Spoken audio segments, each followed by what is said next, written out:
No niin, tervetuloa tänne aivan huikean menestyksen kohdanneeseen TV-showhun. Eli toisin sanoen, mähän on ihan sekasin tässä näin. Tämähän on Big Brother Talk Show. Tervetuloa, mä oon Vappupimiä, eli Pimiä Vappuja, Vappupimiä ja Pimiä Vappuja. Nyt mennäänkin heti katsomaan sitten, mikä on tämänhetkinen äänestystilanne.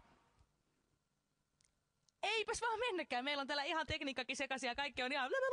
Nyt ei auta mukoittaa vaan suoraan taloyhteys asukkaisiin. Kuuleeko asukkaat täällä Vappupimiä, Pimiä Vappuman? Ilta. Anniina, No, mitäs aiot tehdä tulevaisuudessa työksesi? puhua englantia.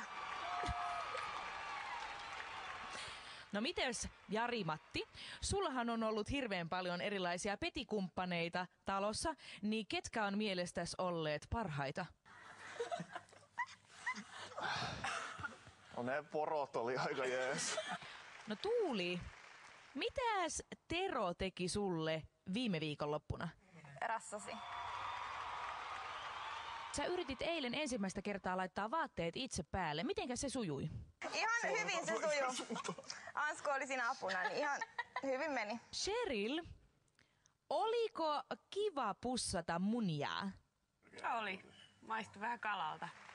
Kiitos asukkaat, se riittää teistä. Mutta nyt meillä on täällä aivan valtavasti yleisöä paikan päällä. Täällä on lähtevien asukkaiden omaisia ja sukulaisia ja vanhoja PP-asukkaita. Ja mä aion nyt kiivetä heitä. Aha, kylläpäs tää nyt on hankalaksi tehty. Voi nyt se lipsahti sieltä. No, nyt. Herran aika, voitko auttaa ihan pikkasen, kun mulla on nämä kauheat korot ja kato, kun mä oon vanha kilpatanssija. Nyt ihan totta, että kenet sä haluaisit, että lähtis talosta nyt? Ei mene äiritäkään, kuulkaa. 5, 4, 3, 2, 1, loppu. Nimittäin lähetysaika loppu. Nyt ei ehditä mitään muuta vaan kuin, että kaikki nyt menee välittömästi maksullisia kanaville. Eli netti-tvc ja kaapeli-tvc ja 247 ja antenni ja mitä kaikki niitä on niin hirveästi, että mä en edes tiedäkään. Ja nyt voitte kannattaa äänestää ja lähettää kaikkia näitä lappuja ja nyt ei auta muu kuin mennä vaan äänestysohjeisiin.